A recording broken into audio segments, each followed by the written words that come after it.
नमस्कार, मी सुचेंद्र देशमुख, पोरस राजपुरोहित सर आणि सुप्रिया देशमुख मॅडम आपल्या सर्वांचा प्रेस अकॅडमी मध्ये आपण स्वागत करत आहोत. आज आपल्यासोबत आहेत नितेश कदम सर. नितेश कदम सर हे 2020 साली एमपीएससी मध्ये महाराष्ट्रामधून दुसऱ्या क्रमांकावरती आलेले आहेत. नेक्स्ट. आणि अजून नितेश सरांबद्दल सांगायचं तर 2016 मध्ये नितेश सरांनी तिसऱ्या प्रयत्नामध्ये नायब तहसीलदार ही एमपीएससीतून पोस्ट मिळवलेली आहे. तसेच सरांनी 2019 मध्ये एसीएसटी आणि एसीएफ अशा 2 पोस्ट एमपीएससीतून मिळवलेल्या आहेत. तसेच जर युपीएससीचा एक्सपिरियन्स सरांचा पाहिला तर सरांनी 2 मेन्स युपीएससीच्या दिलेल्या आहेत. सर्वप्रथम प्रेस एज्युकेशन मध्ये परत एकदा सर तुमचं स्वागत करते. आणि सर सर्व विद्यार्थ्यांना थोडासा आपला अल्प परिचय द्या. मॅडमने आता सांगितले की माझं नाव नितेश नेताजी कदम. तर मी प्रॉपर सोलापूर जिल्ह्यातील माड तालुक्यातील विठलवाडी हे माझं गाव आहे. आमचं गाव तसं खूप छोटं आहे, म्हणजे साधारणतः गावाची लोकसंख्या 1500 आहे. परंतु तरी सुद्धा जर बघितलं तर आमच्या गावात जवळपास 10 क्लासमधचे अधिकारी आहेत. म्हणजे जो सिव्हिल सर्व्हिसेस मध्ये येण्याचा माझा जो जर्नी होती त्याच्यामध्ये गावामधून चालू झाली. तर माझं प्राथमिक शिक्षण हे माझ्या गावामध्ये पूर्ण झालं. त्यानंतर मी स्कॉलरशिप नवोदयची एक्झाम ट्राय केली होती, पण त्यावेळेस मी क्वालिफाय झालो नव्हतो. पण आता 8वी मध्ये असताना मी नवोदयची एक्झाम दिली आणि त्यावेळेस मी नवोदय मध्ये गेलो. आय थिंक मला वाटतं की ती माझ्या लाईफ मधला खूप मोठा टर्निंग पॉईंट होता. कारण की कसं आपण जेव्हा गावामध्ये असतो तेव्हा आपल्याला असं वाटतं की आपण क्लासमध्ये टॉपर आहे, तर मग कुठेतरी एक स्वतःविषयी ओव्हर कॉन्फिडन्स तयार होतो की आपण खूप जास्त हुशार आहोत. परंतु नवोदयला गेले की हे पूर्णपणे मला रिअलिटी कळली. त्यावेळेस नवोदयचा 9th मध्ये 80 मुलं होती आणि त्यात माझा रँक 17वा वगैरे होता. आणि कारण की अचानक Marathi medium to English medium गेलं त्यामुळे खूप कमी स्कोर यायला. परंतु नवोदयनं खूप गोष्टी शिकवल्या, त्या ठिकाणचे स्टाफ मित्र वगैरे. मला 10वीला 81% मार्क होते आणि मला 12वीला 85% मार्क होते. त्यानंतर मी 11वीला असताना माझा भाऊ सचिन कदम सध्या तो डीवायएसपी आहे, तर तो सिव्हिल सर्व्हिसची तयारी करत होता. तर त्यावेळेस डिसाईड केले की आपल्याला पुढे जाऊन ह्याच एक्झामची तयारी करायची आहे. आणि त्याच अनुषंगाने मग मी फर्स्ट इयरला असताना पुण्यातील फर्ग्युसन कॉलेज या ठिकाणी ऍडमिशन घेतलं. तिथे मी 2016ला माझं बीएससी कम्प्लीट झालं. आणि त्यानंतर तेव्हापासून मग मी सिव्हिल सर्व्हिसेसचा अभ्यास चालू केला. सुरुवातीला युपीएससी करायचा विचार माझ्या मनामध्ये होता आणि त्या अनुषंगाने मग 2017ला माझी पहिली युपीएससी फ्री त्याचबरोबर एमपीएससी फ्री या दोन्ही एक्झाम दिल्या. परंतु त्यावेळेस माझा कोणताच रिझल्ट आला नाही. त्यानंतर 2018ला मी राज्यसेवा फ्री प्लस युपीएससी फ्री दोन्ही पण प्री क्वालिफाय झालो. परंतु दोन्हीच्या पण मेन्स थोड्या मार्काने राहिल्या. त्याच वर्षी मी पीआयटीसी कोल्हापूरची एक्झाम दिली होती, ती एक्झाम मी क्वालिफाय झालो. आणि 18ला मी ठरवलं की 2 एक्झामला फोकस करण्यापेक्षा आपण फक्त एका एक्झामला फोकस करू. आणि त्यामुळे मी 2019ला फक्त राज्यसेवेचा अभ्यास केला आणि त्या एक्झाम मध्ये मग मला नायब तहसीलदार आणि त्याचबरोबर फॉरेस्टच्या एक्झाम मध्ये मला असिस्टंट कन्झर्वेटर ऑफ फॉरेस्ट या 2 पोस्ट भेटल्या. आणि 2020च्या राज्यसेवेच्या एक्झाम मध्ये सध्याला मला एसीएसटी पोस्ट भेटलेली आहे. म्हणजे सरांनी सांगितल्याप्रमाणे सरांचा प्रवास जिल्हा परिषद शाळेपासून नवोदय विद्यालयापासून फर्ग्युसन कॉलेज पासून नायब तहसीलदार, त्याच्यानंतर युपीएससी मेन्स, त्याच्यानंतर ACF assistant conservator of forest आणि त्याच्यानंतर एमपीएससी मध्ये महाराष्ट्रामध्ये राज्यात दुसरा क्रमांक इथपर्यंत सरांची आता सर आलेले आहेत.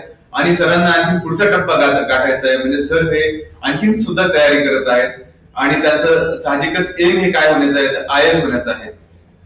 तर सर माझा एक तुम्हाला प्रश्न आहे की आता हा नवीन सिलेबस आपल्यामध्ये ऍड झालेला आहे. ओके, एमपीएससी म्हणजे आता थोडी ऑब्जेक्टिव्ह न राहता पण थेरॉटिकल राहिलेली आहे. मग याच्यासाठी याचा फायदा विद्यार्थ्यांना होईल का? म्हणजे हे तुम्ही जे आपलं जे सगळ्यांचं एम असतं की युपीएससी मध्ये जसं असतं तसं एमपीएससीच्या विद्यार्थ्यांना हे IAS म्हणजे कलेक्टर बनण्याचं हे जे ध्येय असतं ते अचीव्ह करणं कितपत साध्य होईल आणि कितपत सोपं होईल याच्याबद्दल तुम्हाला काय वाटतं? मला असं वाटतं की आता जेव्हा एमपीएससी मेन्सचा पॅटर्न बदलतो तर तो ऍक्च्युअल मध्ये विद्यार्थ्यांना खूप बेनिफिट्स देणार आहे. कारण की ह्या वेगवेगळ्या पॅटर्नचा जो लॉस आहे तो पर्सनली मला लॉस झालाय. कारण की जर समजा इन केस पहिल्यापासूनच जर मी जेव्हा 16ला अभ्यास चालू केला तेव्हापासूनच जर एमपीएससी युपीएससी जर मेन्सचा पॅटर्न सेम असला असता तर मग मला दोन्हीचा सेपरेट स्ट्रॅटेजी बनवायची मला गरज पडली नसती. कारण की एका एक्झामची स्ट्रॅटेजी मला दुसऱ्या एक्झामला उपयोगी झाली असते. परंतु 2018ला मला राज्यसेवेचा जेव्हा अभ्यास करत गेलो तेव्हा राज्यसेवेला साधारणतः 30% क्वेश्चन फॅक्च्युअल बेस्ड असतात.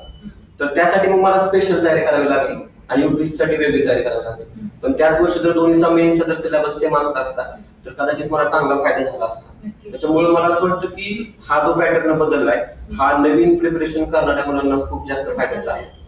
आणि सर जे आता जुने 2-3 अटेम्प्ट ज्यांनी दिले किंवा ज्यांनी अजून याच्यामध्ये काहीतरी गट कशी ज्यांनी होल्ड केली आहे त्या विद्यार्थ्यांसाठी हा येणारा पॅटर्न थोडासा त्यांना असं संभ्रम आहे मनामध्ये की आम्हाला अजून परत रिटर्नचा अभ्यास करावा लागेल, मग ते खूप कॉम्प्लेक्स गोष्टी होऊन जातील. तर त्यांनी कोणत्या पद्धतीने योग्य पद्धतीने अभ्यास करावा, त्यांची पोस्ट सांभाळून किंवा गृहिणी असतील ज्यांनी 2-3 अटेम्प्ट दिले, तर या सर्व जे सिनियर आपण म्हणू यांनी कसं अभ्यासाकडे किंवा नवीन पॅटर्न कडे कोणत्या पद्धतीने पाहावं?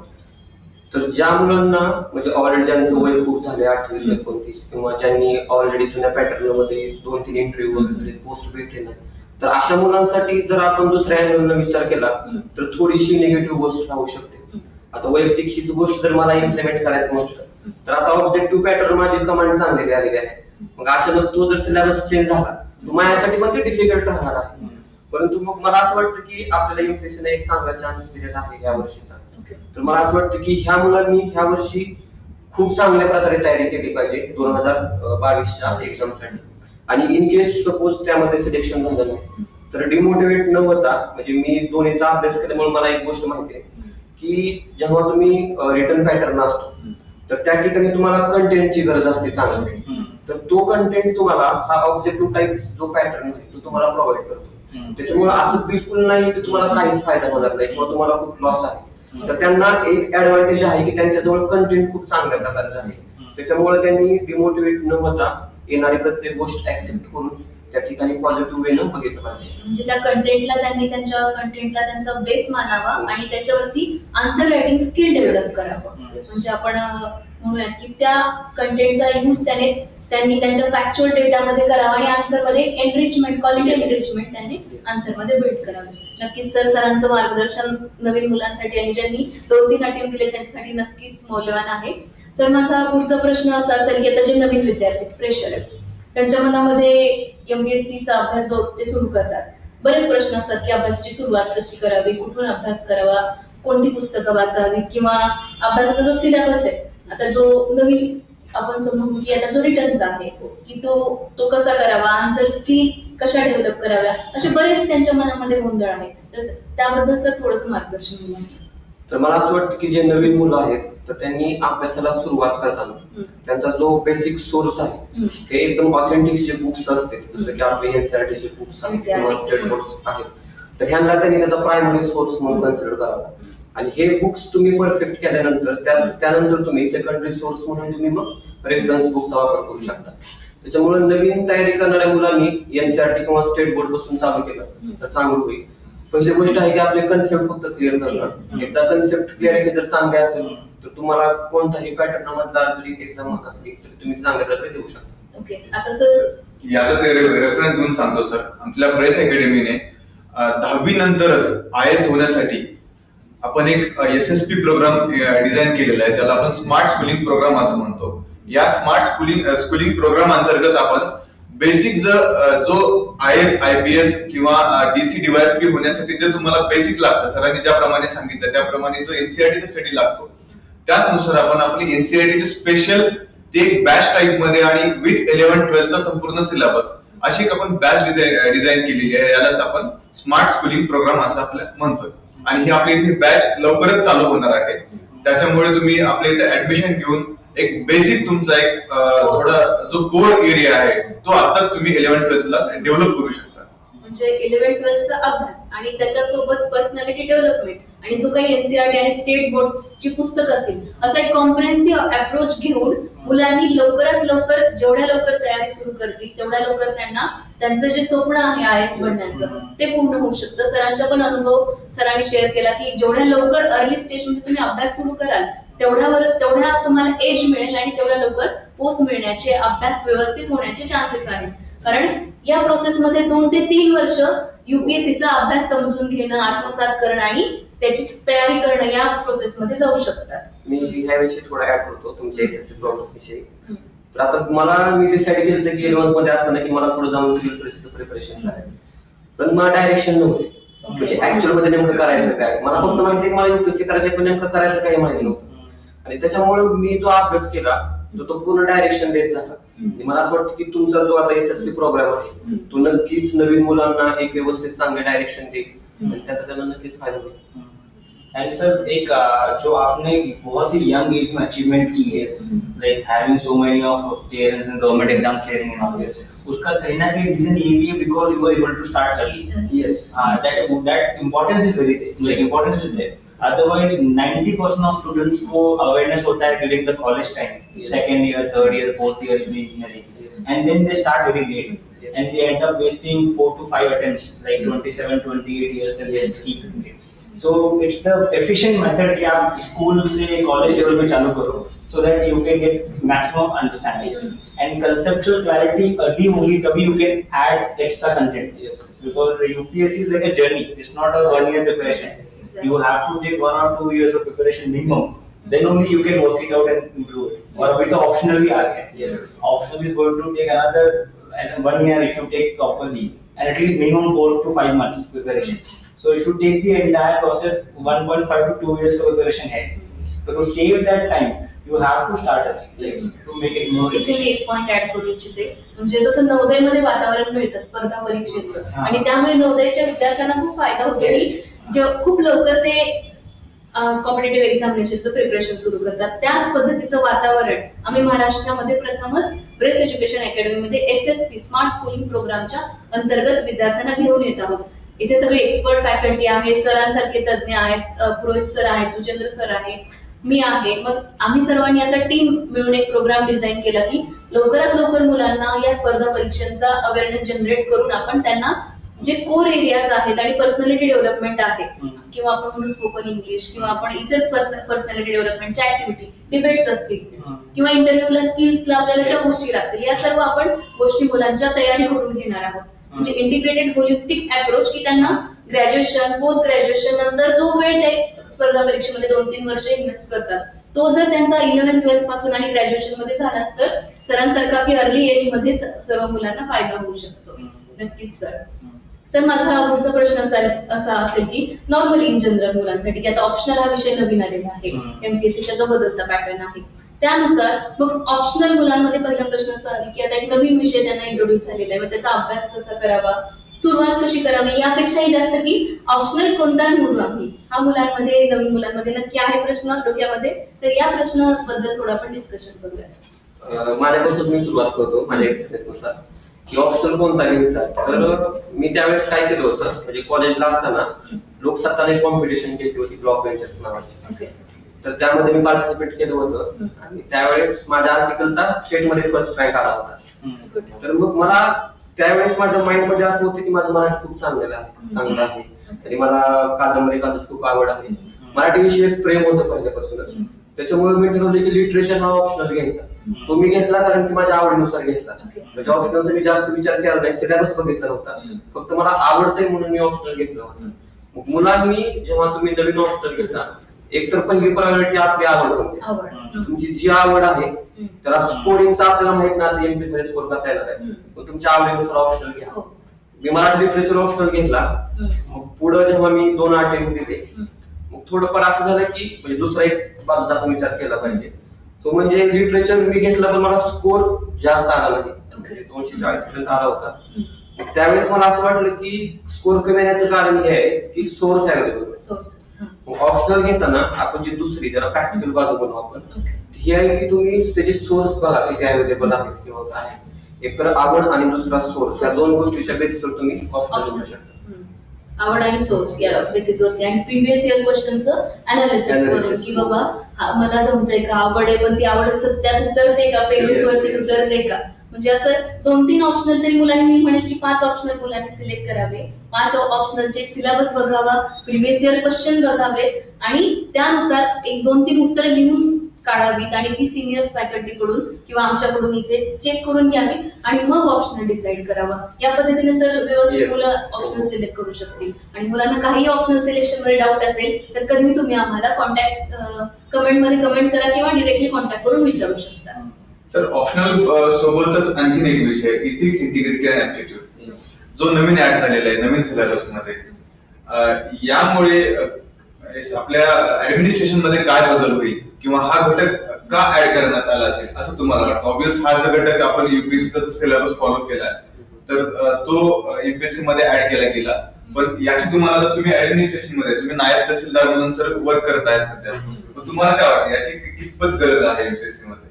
जर गरज बघितलं तर एक उदाहरण सांगतो की तुम्ही समजा तहसीलदार झाला, डेप्युटी कलेक्टर झाला, तुम्ही तुमच्या केबिन मध्ये बसला, तिथे एक ऑर्डिनरी माणूस तुमच्याकडे येतो तुमच्या जेवणाच्या टाइमला, आणि तुम्ही त्याला तासन तास बाहेर उभा करता आणि तुम्ही तुमचं जेवण करत बसता.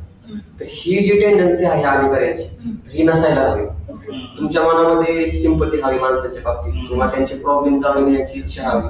तर हे अधिकाऱ्याचं ऍक्च्युअल मध्ये खूप इम्पॉर्टंट म्हणजे गुण पाहिजे का अधिकाऱ्याकडे. तर कदाचित हा इथिक्स विषय जो आहे तर ह्याच्यामधून व्यक्तीचं जे कॅरेक्टर आहे तर ते चांगल्या प्रकारे दिसतं. त्याच्यामुळं तो विषय ऍड केलेला असावा, आणि ह्याचा नक्कीच मुलांना खूप उपयोग होतो.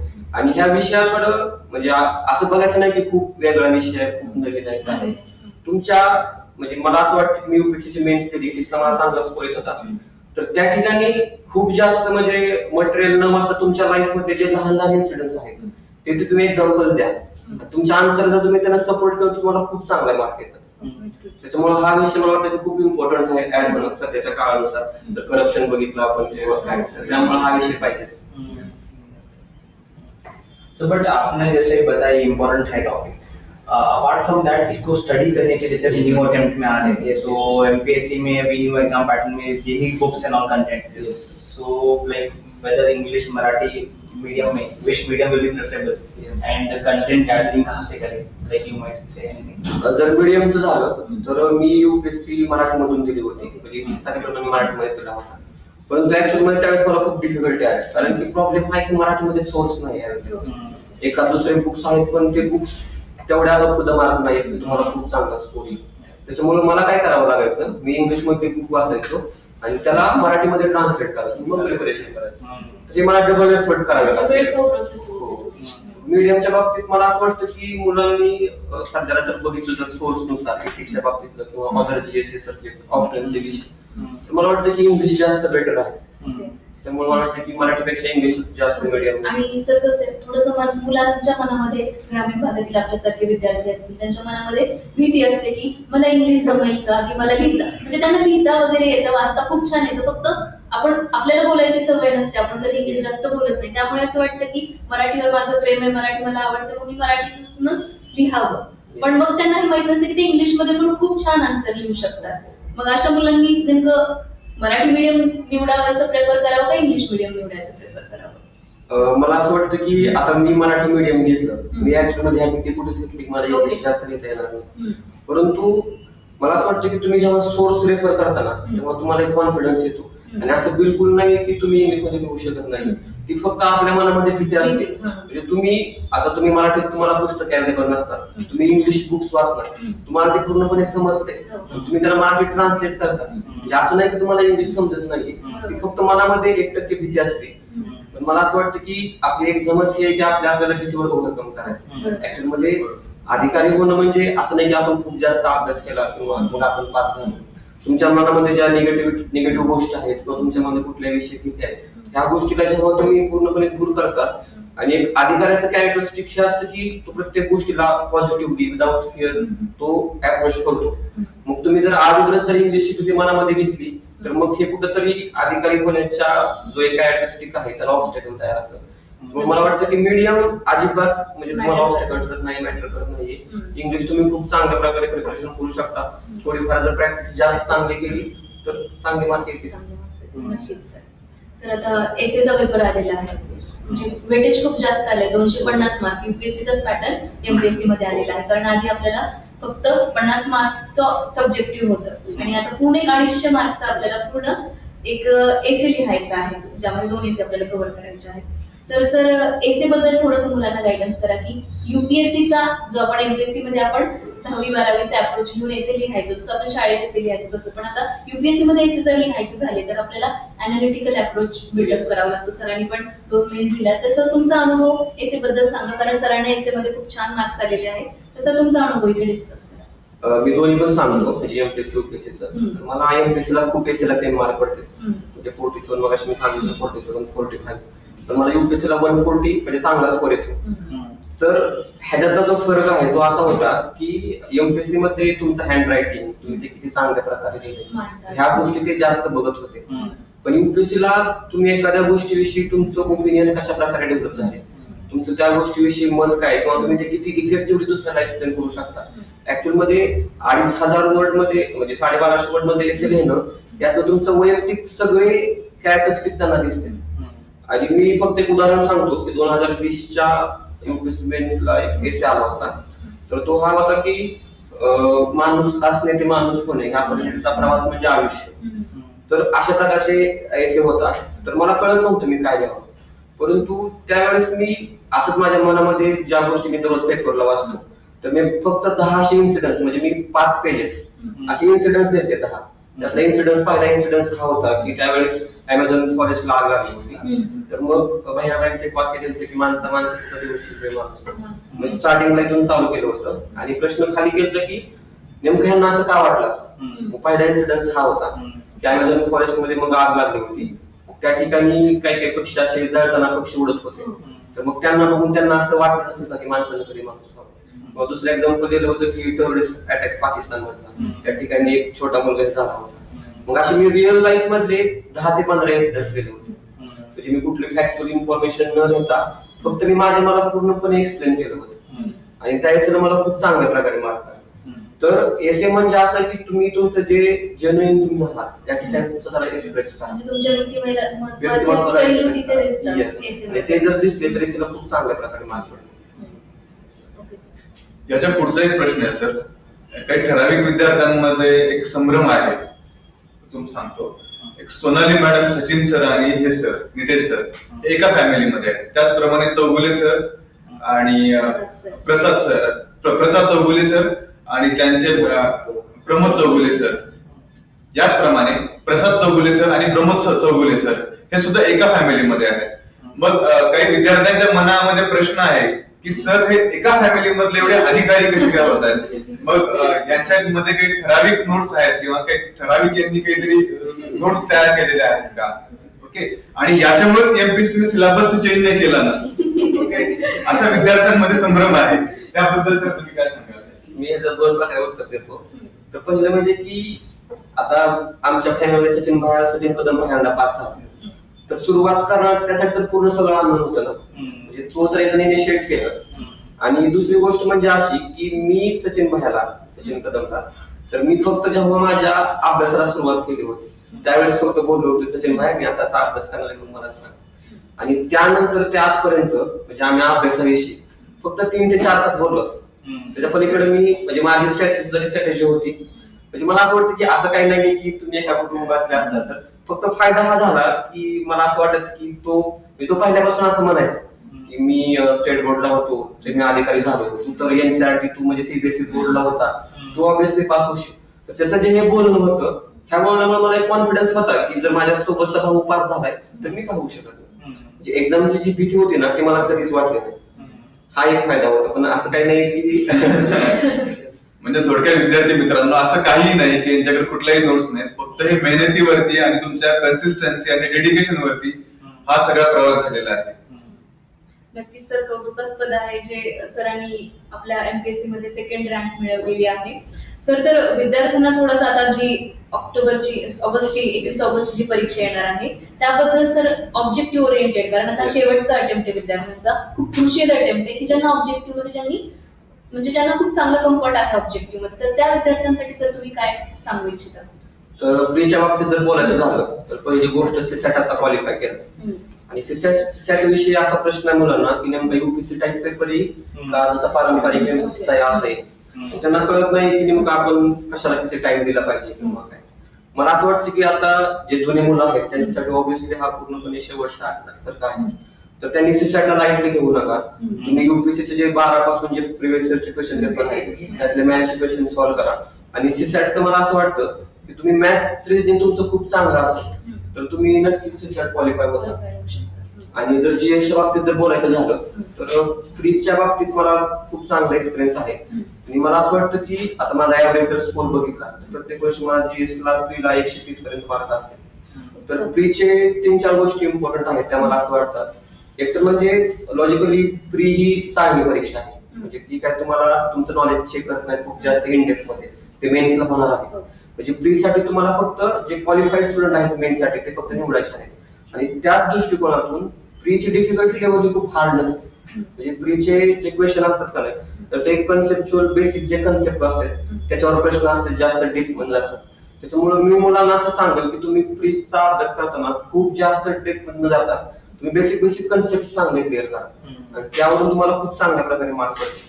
आणि दुसरी गोष्ट म्हणजे असं की प्रत्येक जीएस मधल्या विषयाचा जे ठराविक सेक्शन आहे जे प्री साठी खूप इम्पॉर्टंट आहे.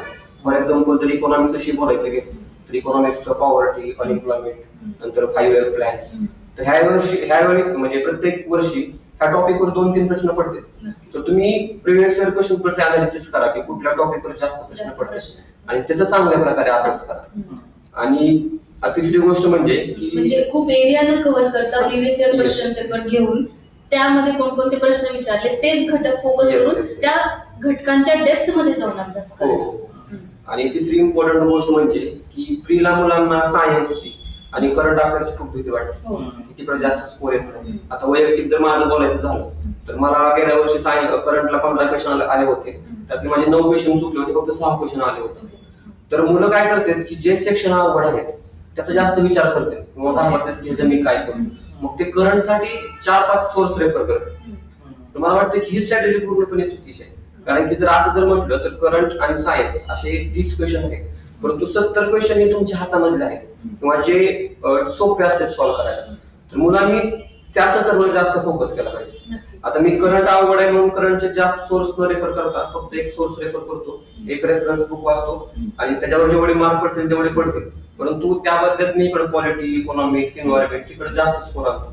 तर मुलांनी अवघड सेक्शनचा जास्त निगेटिव्ह विचार न करता ज्या गोष्टीला जास्त चांगला स्कोर येते त्या गोष्टीवर जास्त फोकस केला पाहिजे. नक्कीच. म्हणजे जे तुमचे वीक एरियाज किंवा जे कमी Scoring नुसार सगळ्या एरियाला व्यवस्थित इक्वल वेटेज द्यावे. Yes. सायन्स टेक अवघड आहे म्हणून त्याचा 4-4 तास अभ्यास करणे, 8 दिवस इन्व्हेस्ट Yes, करणे yes. असं न करता history, polity, economy, science tech या सर्वांना इक्वल वेटेज Yes. देऊन व्यवस्थित सर्व विषयांचा अभ्यास करणे. सर, मुलांचा एक बेसिक प्रश्न असतो की आपण अभ्यास किती वेळ करायला पाहिजे.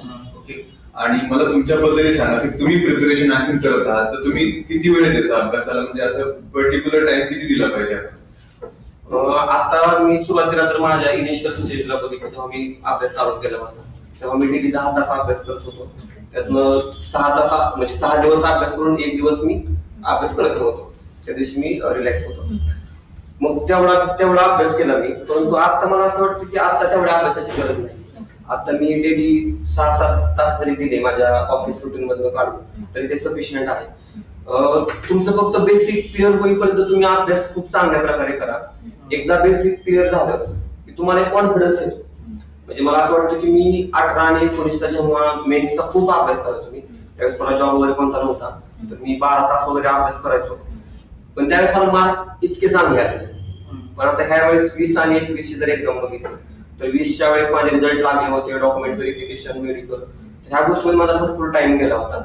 परंतु एक कॉन्फिडन्स होता माझ्यामध्ये, एक्झामची भीती नव्हती की मी फेल होईल किंवा काय. तर हा जो कॉन्फिडन्स आहे, तर ह्या कॉन्फिडन्सनं जेव्हा तुम्ही विदाउट फिअर अभ्यास करता त्यावेळेस तुम्ही जरी कमी जरी अभ्यास केला तरी तो खूप चांगला इफेक्टिव्ह होतो. म्हणजे आता सर 21 ऑगस्टला जी परीक्षा आहे आणि खूप अभ्यास करणारी मुलं सुद्धा कॉन्फिडन्स नसली म्हणजे कमी झाल्यामुळे विनाकारण भीतीमुळे या एका महिन्याच्या अभ्यासावरती परिणाम करतात, तसं त्यांच्यासाठी काहीतरी मार्गदर्शन. मी असं तुम्हाला सांगतो माझ्यामध्ये की तुम्ही एक वेळेस ओव्हर कॉन्फिडेंट राहा पण घाबरू नका, कारण की तुम्ही जर घाबरलात ना तर तुम्ही पाठीमागे जेवढा अभ्यास केलाय तर तो काहीच उपयोगाचा राहत नाही. आता काय होतं की एखाद्याचा अभ्यास किती जरी असला ना, आपण पेपरला गेलो तर आय थिंक आता ज्याचा खूप चांगला अभ्यास आहे त्या मुलाला त्या पेपर मधले मॅक्झिमम 60% क्वेश्चन माहित असते, परफेक्ट 100% कोणालाही माहित नसते. त्याच्यामुळे कटाप 120-110 पर्यंत लागतात, तर युपीएससीचं बघितलं 100च लागतात. तर मग तुम्हाला जे वरचे 40% क्वेश्चन आहेत ते तुम्हाला तुमच्या लॉजिकवर सॉल्व्ह करायचे, आणि हे लॉजिक तेव्हा वर्कआउट करत जेव्हा तुम्ही पेपरला कॉन्फिडेंटली फेस करता.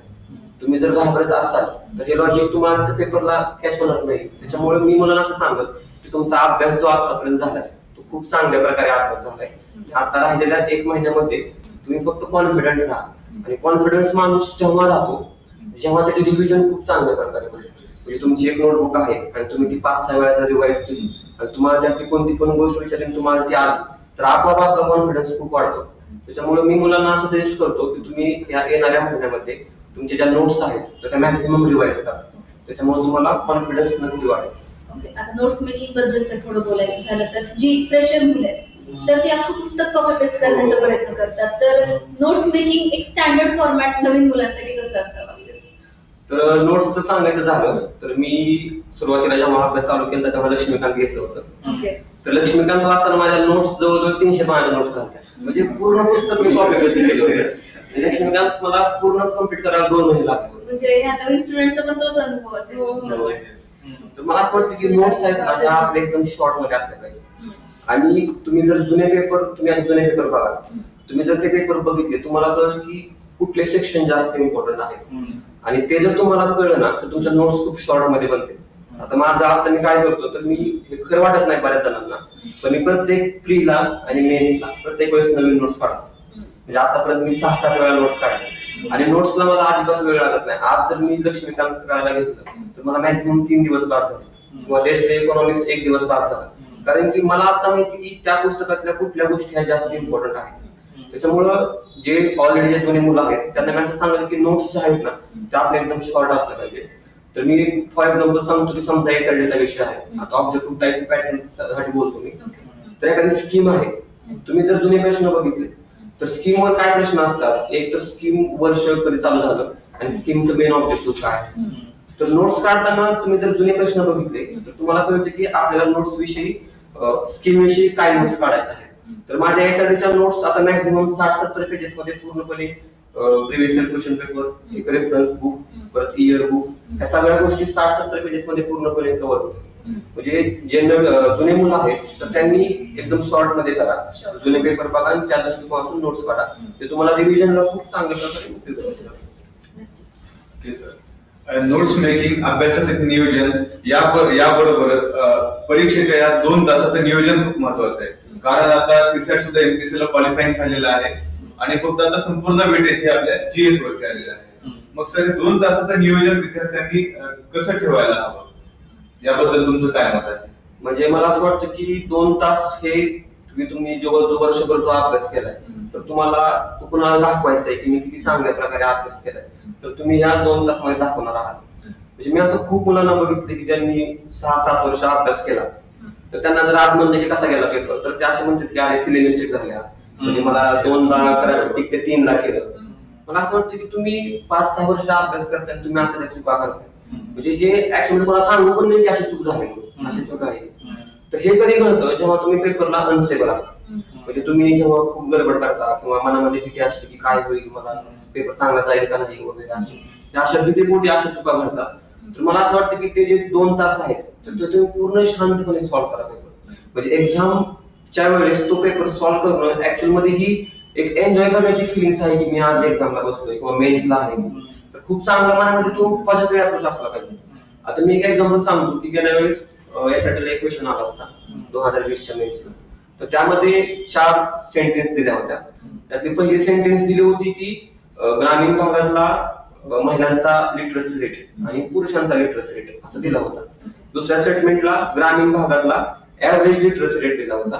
थर्ड स्टेटमेंट होतं की शहरातला महिला आणि पुरुष आणि चौथं होतं की शहराचा ऍव्हरेज. आता ही एक्झॅक्टली फॅक्ट कुणाला माहित नसते कारण की एवढं डीप जाऊन कोण अभ्यास करत नाही. मी तर कधी केला नाही. मला फक्त इंडियाचा लिटरसी रेट आणि महाराष्ट्राचा माहिती.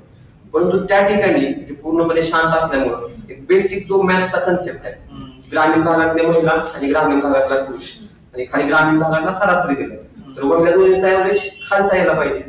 एवढं सिंपल जरी क्लिक झाला असतं तरी तो क्वेश्चन सॉल्व्ह झाला असता.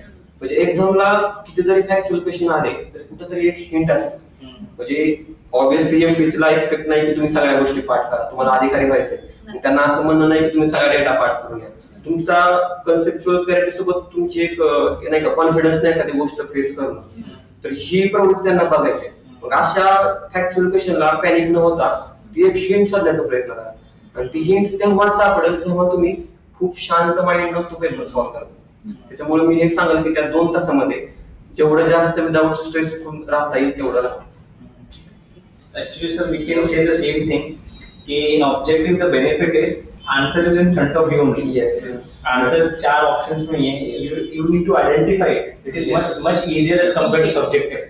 Subjective में you have to create an answer. Yes. तो आप है ना permutation, combination और logic reasoning से आप Yes. निकाल सकते हैं. Yes. That's the benefit.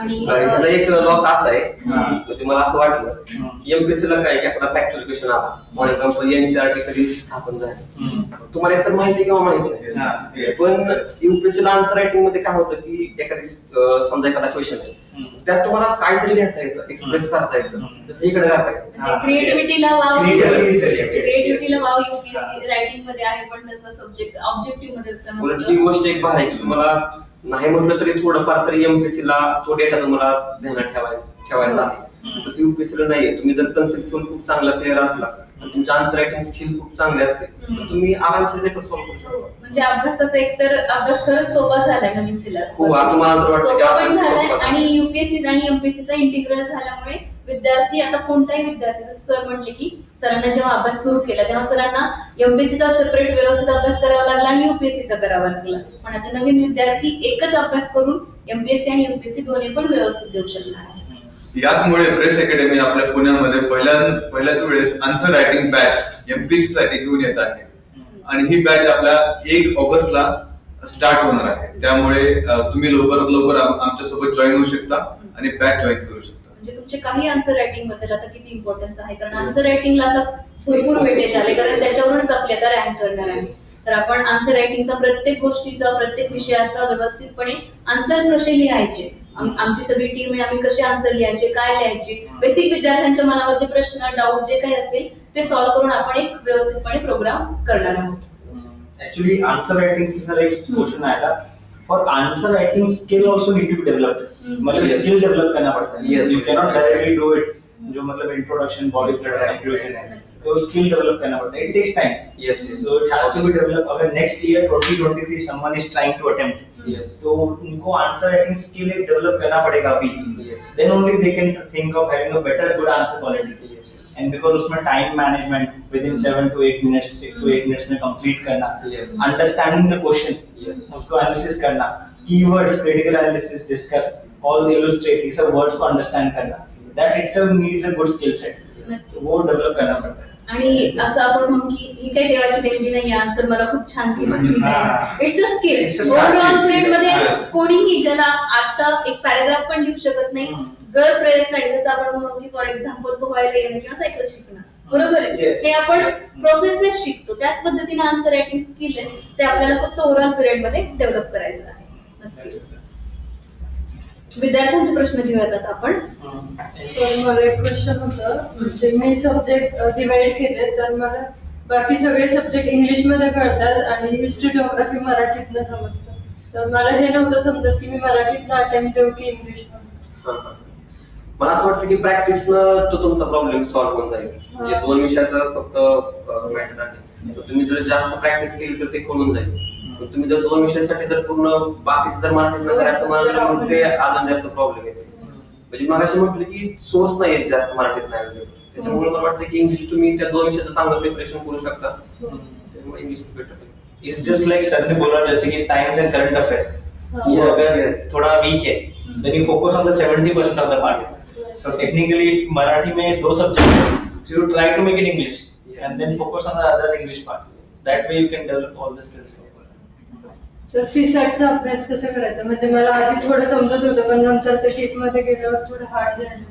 सीसॅटचं जर आता म्हटलं का नाही तर तुम्हाला क्वालिफाय व्हायला म्हणजे माझं असं मत आहे की मी असं करायचो की पॅसेजची अॅक्युरसी किती येईल सांगता येत नाही पण मॅथ्स किंवा रिझनिंग ही असं की तुम्हाला शुअरली अॅक्युरसी चांगली येते त्याच्यामुळे मी असं सजेस्ट करतो तुम्ही तिकडे जास्त फोकस करा म्हणजे तुम्ही जुने पेपर बघा सीसॅटचे युपीएससीचे आणि त्या ठिकाणी कुठल्या टॉपिकवर क्वेश्चन आले त्या टॉपिकची तुम्ही जास्त चांगल्या प्रकारे प्रॅक्टिस करा त्याच्या सिमिलर जर तुम्ही 10-15 क्वेश्चन अजून जास्त सॉल्व्ह केले तर मग ते तुम्हाला चांगल्या फायद्याचं ठरेल जर मॅथ्सला अॅक्युरसी आले तर 66 मार्क पडणं काय अवघड नाही.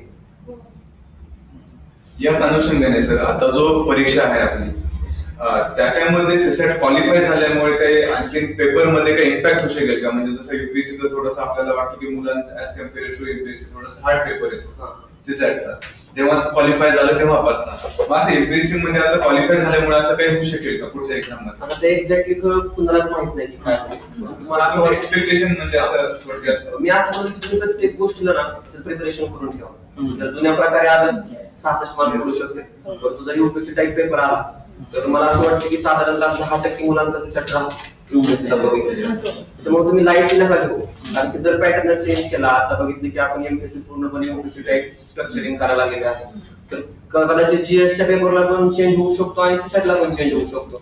म्हणजे एका जर इक्वेशन येऊ शकतो, म्हणजे तुम्ही हे पण गोष्ट ऍक्सेप्ट करा की असं होऊ शकतं आणि त्या दृष्टीने मग अभ्यास करा. म्हणून मी सांगितलं की तुम्ही मॅथ्स जर तुम्ही खूप परफेक्ट केलं तर क्वालिफाय आरामशीर होऊ शकतं. मग पॅटर्न कसा का असतो.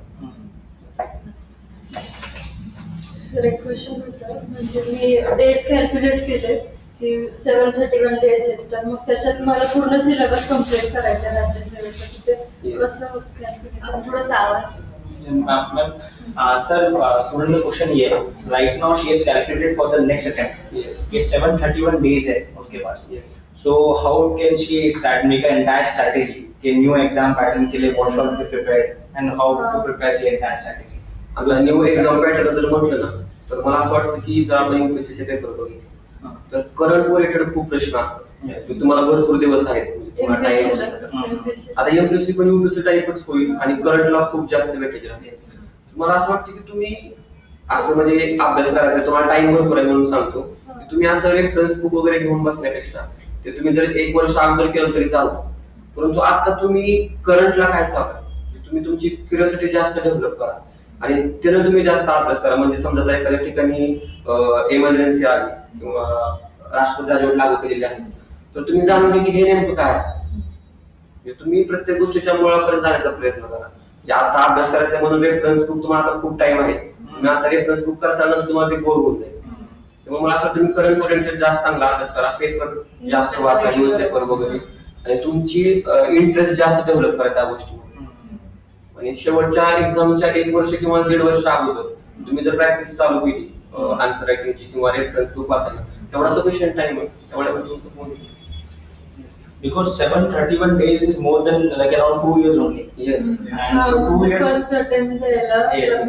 सिलेबस खूप मोठा आहे तर कम्प्लीट करायला. So आता टाइम सफिशियंट आहे एवढा एवढा syllabus. टाइम नाही भेटत ना. तुम्ही आता ऑप्शनलचं तुम्ही जो कोणता घ्या तो डिसाईड करा हा. तुमच्या इच्छेनुसार आणि त्याचं थोडंफार तयारी केली तरी चालेल, दररोज 1 तास वगैरे. परंतु असं प्रॉपर मी मी ते रेफरन्स बुक आणले syllabus होते ना सर, तर मग रेफरन्स बुक आणले होते पॉलिटी, कोळंबे देसले. ते रेफरन्स बुकचं काय होतं, जर आता जर ते घेतले का नाही तर असं वाटतं तर की ते आपण त्या सोबत- पुस्तकाच्या दबावाखाली चालतो. म्हणजे आपली आवड सोडून आपण त्या पुस्तकांच्या आहारी जातो. म्हणजे बेसिक एनसीईआरटी पासून किंवा स्टेट हा, बोर्डच्या ते तुमचं पुस्तकापासून सुरू केलं ना, एक स्टेप बाय स्टेप प्रोसेस होऊन जाईल की अवघड वाटणार नाही गोष्टी. म्हणजे अगोदर त्यामध्ये आवड तयार करा, मग ते आवड तयार झाली की ते पुस्तक काहीच वाटत नाही, ते आपोआप फास्ट होऊन जाते. शेवटचा 1 वर्ष सफिशियंट आहे. आता फक्त तुम्ही करंटला काय चालू आहे, मग तुमचं ऑप्शनल थोडंफार वाटलं तुम्ही बघू शकता. एवढ्या 2 गोष्टी करा, तेवढा टाइम सफिशियंट आहे. म्हणजे तुम्ही 2 वर्षाचं जर प्लॅनिंग केली असेल 2025 ची देण्यासाठी किंवा 24 ची देण्यासाठी राज्यसेवा किंवा युपीएससी ची परीक्षा, तेव्हा तुम्ही अशी प्लॅनिंग केली पाहिजे की एनसीईआरटी किंवा न्यूजपेपर सरांनी सांगितल्याप्रमाणे आपण न्यूजपेपर पासून असं वरती गेलं पाहिजे अभ्यास करत, न की डायरेक्टली तुम्ही रेफरन्स बुक आणले आणि लक्ष्मीकांत आणलं थोडक्यात आणि वाचायला चालू केले. हे असं नका करू, बरोबर आहे Yes, sir. मला एखाद्या वेळेस एक आठवतं, मी ठरवलं 12 मध्ये असताना की मला पुढे जाऊन सिव्हिल सर्व्हिसची तयारी करायची. मी जून 2013 ला पुण्यामध्ये आलो होतो, तर मनामध्ये एक उत्साह होता की आपल्याला खूप अभ्यास करायचा. आणि त्याच दिवशी आल्या मी एबीसीत गेलो आणि एक मोठा ठोकळा आणला मला तर मला असं वाटतं की त्या कॉलेजच्या 3 वर्षामध्ये फक्त मी 10 पेजेस वाचले. वाचणं शक्यच नाही, कारण तुम्हाला काहीच माहित नाही बेसिक, किंवा ते आवडत पण नाही ते वाचताना. त्याच्यामुळे आवड तयार होणं खूप गरजेची गोष्ट आहे. Like sir has told already, the conceptual clarity is important. Yes. So conceptual clarity जब foundation से बनेगी, then only it's easier for you to go to the standard books. जैसे लक्ष्मीकांत के लिए you need to have 9 to 10, 9 to 12 quality. वो हुआ NCERT का, then only Laxmikant will be much more easy to comprehend. तो उसलिए we need to start the foundation. त्या पुस्तकाचं बर्डनच जास्त आहे, हाँ, एवढं जास्त वाढतं. It will demotivate you exactly. कि मतलब इतना कैसे पढ़ाई होगा, and then you will feel like it's better कुछ और करते हैं. So it's better start step by step, baby steps. So 2 years is too much, like sufficient. 6 months for foundation course, and start question newspaper reading. Yes. Newspaper reading is the best thing. Yes. इससे overall studies होती है. And then step by step optional selection, standard books. NCERT का sir state board म्हणजे state board जर आपण read केलं तर Yes, yes. NCERT करायला पण दोन्हीपैकी एक सफिशियंट आहे असं काही नाही. 2021 आणि ऑगस्टची जी 2022 ची 21 ऑगस्टची जी परीक्षा आहे आणि त्याची प्रिलिम झाल्यानंतर जी मेन्सचा जो फेज आहे, म्हणजे अशी मुलं आहेत की जी मेन्सचा पण अभ्यास करणार आहे, नवीन अटेम्प्ट साठी पण तयार होणार आहेत. तर या मुलांसाठी मेन्सचा अभ्यास त्यांनी कसा करावा? तर मेन्स विषयी सांगायचं झालं तर आपल्याला 4 ते 5 महिने भेटतात. 4 महिने भेटतात ऑगस्ट ते जानेवारीच्या टाइम. तर मेन्सची स्ट्रॅटेजी अशी असली पाहिजे की तुम्ही पहिले 3 महिने म्हणजे माझा असं असायचं की शेवटचा 1 महिना फक्त रिव्हिजन, काही म्हणजे ऑलरेडी नोट्स तयार करायच्या आणि शेवटच्या 1 महिन्यात फक्त रिव्हिजन करायचं आणि पहिले 3 महिने नोट्स तयार करायचे. तर मेन्सच्या बाबतीत ते सगळ्यात जास्त इम्पॉर्टंट गोष्ट आपण काय करतो की आपण रेफरन्स बुकला खूप जास्त इम्पॉर्टन्स देतो. तर मला असं वाटतं की त्यापेक्षा जे तुमचा प्रायमरी सोर्स आहे म्हणजे स्टँडर्ड बुक्स जसं की स्टेट बोर्ड, NCERT किंवा इकॉनॉमिक सर्वे महाराष्ट्राचा, तर तुम्ही ह्या गोष्टी वाचल्या पाहिजे. कारण की ह्याच्यावर डायरेक्ट प्रश्न पडतात आहे तसे जायचं नाही. आपण करतो रेफरन्स बुक पण त्यातले प्रश्न येत नाही. पहिला फायदा हा की तुम्ही स्टँडर्ड बुक करा. दुसरी गोष्ट अशी म्हणजे की नोट्स तयार करा, ती रिव्हिजन करायला सोपी जाते. तिसरी गोष्ट मेन्सच्या बाबतीत ही की प्रत्येक GS चा काही सेक्शन असे की जे खूप आउटपुट देते आणि काही सेक्शन असे की जिथे आपण किती जरी अभ्यास केला तरी प्रमाणापेक्षा जास्त बाहेर मार्क येत नाही एका ठराविक लिमिटपेक्षा. फॉर एक्झाम्पल GS1 तर हिस्ट्री विषय असे की त्या ठिकाणी 40च्या पुढे कोण सहसा जात नाही 60 पैकी. परंतु जिओग्राफी विषय असा की 60 पैकी 55 प्लस मार्क पडते मुलांना किंवा ऍग्रीला. तर तुम्ही त्या दृष्टिकोनातून प्रत्येक GS ला असा जो सेक्शन आहे तो जास्त आउटपुट देतो तो खूप चांगल्या प्रकारे करा. कारण की हिस्ट्रीला किती जरी अभ्यास केला तरी जास्त मार्क येणार नाहीत. त्यामुळे तुम्ही तिथे फक्त एखादं बेसिक बुक करा, ते पास झालं. तसंच सेम GS2, GS3, GS4 आहे. GS4 ला इकॉनॉमिक्स आणि सायन्स अँड टेक आहे. तर सायन्स अँड टेकला खूप जास्त मार्क येत नाहीत कारण की प्रश्न कुठले पडते कोणालाच कळत नाही. आता ह्या वर्षी जर बोलायचं झालं तर GS4 ला मला 100 मार्क आहेत आणि पेपर असा आवड होता. तर त्यातले म्हणजे सायन्स अँड टेकला 45 क्वेश्चन असतात, इकॉनॉमिक्स 105 असते. तर 45 पैकी माझे सायन्स अँड टेकचे 25 क्वेश्चन चुकले होते, फक्त 20 बरोबर आले होते. परंतु इकडे 105 पैकी फक्त 15 क्वेश्चन चुकले होते, 90 आले होते. त्याच्यामुळे मी असं सांगेल की ज्या गोष्टीतनं जास्त आउटपुट भेटतो तर त्या गोष्टीला तुम्ही जास्त वेळ द्या. चौथी एक इम्पॉर्टंट गोष्ट अशी आहे की जसं ग्रामर म्हणजे मुलं ग्रामरला खूप लाईट येत. मला वाटतं की ही खरंच खूप मोठी चूक आहे. कारण की ग्रामर सोपं वाटतं, सोपं आहे ऑब्विसली ते, परंतु आपण त्याला एक जास्त वेळ देत नाही कारण की हे जास्त सोपं आहे. मला सचिन कदम माझा भाऊ मला म्हणला होता की जोपर्यंत तुला ग्रामरला 75-80च्या पुढे मार्क येत नाही तोपर्यंत तुला क्लास 1ची पोस्ट भेटत नाही. आणि मुलं असं खरंच करतात की ग्रामरला जास्त वेळ न देता GS चा अभ्यास करतात. मला असं वाटतं की ग्रामरला इग्नोर करू नका कारण की तो तुम्हाला खूप चांगले मार्क आणून देतो. त्यामुळे ग्रामरला चांगल्या प्रकारे फोकस करा. आणि अजून एक गोष्ट की 5वी गोष्ट ही होती जसं ऍक्ट आहे किंवा एक ग्रामर झालं किंवा गव्हर्नन्सचा पार्ट आहे, लक्ष्मीकांतचं गव्हर्नन्स. तर ह्या गोष्टीमध्ये स्ट्रेट फॉरवर्ड प्रश्न पडतात आणि तुम्हाला तिथे जास्त रिव्हिजनची गरज आहे कारण की ते खूप फॅक्च्युअल डेटा आहे. शेवटच्या मंथ मध्ये संध्याकाळी किंवा रात्री 5च्या पुढचा टाइम फक्त ह्या 3 विषयांना तुम्ही जेवढ्या जास्त अभ्यास करताल तेवढे खूप चांगल्या प्रकारे मार्क पडते. त्यामुळे मेन्सला अशा प्रकारे स्ट्रॅटेजी जर बनवली तर चांगलाच पुढे येईल. नक्की सरांनी खूप व्यवस्थित आणि इन डिटेल स्ट्रॅटेजी त्यांची शेअर केलेली आहे. इथे सर मला एक पॉइंट तुमचा जाणवला की सर प्रत्येक गोष्टीच्या नोट्स म्हणजे नुसतं पुस्तक घेऊन वाचून त्याच्यावर अंडरलाईन न करता त्याच्या पुढची प्रोसेस ही स्वतःच्या नोट्स असणं, म्हणजे इव्हन नोट्स काढण्याच्या प्रोसेस मध्ये माइंड भरकटत पण नाही आणि टू द पॉइंट आपण ते पुस्तक व्यवस्थितपणे अनालिसिस करून आपल्या स्वतःच्या नोट्स काढतो. सर नक्कीच उत्तम स्ट्रॅटेजी तुम्ही मुलांसोबत डिस्कस केलेली आहे. So how can I improve in that? English grammar विषय. तर आता मला सुरुवातीला म्हणजे 18ला 19ला खूप कमी मार्क यायचे इंग्लिश ग्रामरला, म्हणजे 50 पैकी 32 किंवा 30 मार्क यायचे. ऍक्च्युअली हा खूप कमी स्कोर आहे. पण इंग्लिश जर बघितलं ना तर तुम्ही प्रिव्हियस इयर क्वेश्चन पेपर बघा तर एक ठराविक पॅटर्नचे प्रश्न प्रत्येक वेळेस पडते, फक्त सेंटेन्स वेगळा असतो पण त्यांना जो विचारायचा जो पॅटर्न आहे किंवा त्यांना ज्या गोष्टीवर प्रश्न विचारायचा ती सेम आहे. मी 20ला फक्त प्रिव्हियस इयर क्वेश्चन पेपर खूप चांगल्या प्रकारे घेते. मी कुठलेही रेफरन्स बुक केलेला नाही, फक्त प्रिव्हियस इयर क्वेश्चन पेपर खूप चांगल्या प्रकारे घेतात आणि तेवढ्या वेळेस मला 50 पैकी 42 इंग्लिशला मार्क आले होते, म्हणजे मराठीपेक्षा जास्त आले होते. त्यामुळे इंग्लिश ग्रामरला मुलं खूप घाबरतात की इंग्लिश ग्रामरला कमी स्कोर येतो किंवा काय. पण तसं न करता तुम्ही प्रिव्हियस इयरचे क्वेश्चन बघा, टेन्स म्हटला किंवा आर्टिकलचे, तर त्याच पॅटर्नचे खूप जास्त प्रश्न पडतात. आता रेफरन्स बुकचा इश्यू काय आहे, म्हणजे मी रेफरन्स बुक घेतलं तर आर्टिकल घेतला आपण टॉपिक, तर डायरेक्ट असे 20-25 रूल्स आहेत त्यांनी दिलेले असं पुस्तकात. ते जर तुम्ही पहिले 5 ठीक आहे लक्ष देऊन वाचा, पण पुढचं वाचताना पाठीमागचं ते नाही होणार लक्षात, कारण की 25 रूल्स ऍट टाइम तुम्ही वाचता. तर तसं करण्याऐवजी तुम्ही क्वेश्चन बघा, म्हणजे जुने क्वेश्चन कुठला क्वेश्चन आला होता आणि तो क्वेश्चन कुठल्या रूलवर आला तो रूल मग चेक करा. मग असं तुम्हाला कळतं की 10 ते 12 रूल फक्त इम्पॉर्टंट आहेत, बाकीचे एवढे इम्पॉर्टंट नाही. त्याच्यामुळे तुम्ही जुने प्रश्न बघा, त्यावरून तुम्हाला आयडिया येऊन जॉब करताना किती वेळ अभ्यास म्हणजे आपण हा. तर आता मी जॉबच करतो सध्याला. तुमची आणि सरांची कंडिशन एकच आहे, सरी जॉब करताना तयारी करता, तुम्ही जॉब करताना तयारी करता. हा, तर काय आहे की जर तुमचं बेसिक जर क्लिअर असेल, खूप चांगलं क्लिअर असेल, तर तुम्हाला 5-6 तास सफिशियंट झाले. तर तुम्हाला फक्त परत रिव्हिजन करायचंय आणि तुम्हाला पेपरच्या काळात तुम्ही 1 महिना जरी दिला व्यवस्थित चांगला, तर तेवढा जरी टाइम तरी खूप चांगल्या प्रकारे स्कोर येतो. म्हणजे जॉबचा असं अजिबात नाही की जॉब करतो म्हणून कमी स्कोर येईल. मी तेच म्हटलं की तुम्ही बेसिक क्लिअर करा, बेसिक्स. ते फॅक्ट्स आपोआप बेसिक सोबत तुम्हाला चांगल्या प्रकारे सॉल्व्ह करता येते. सरांनी खूप चांगल्या पद्धतीने आज मार्गदर्शन केलं.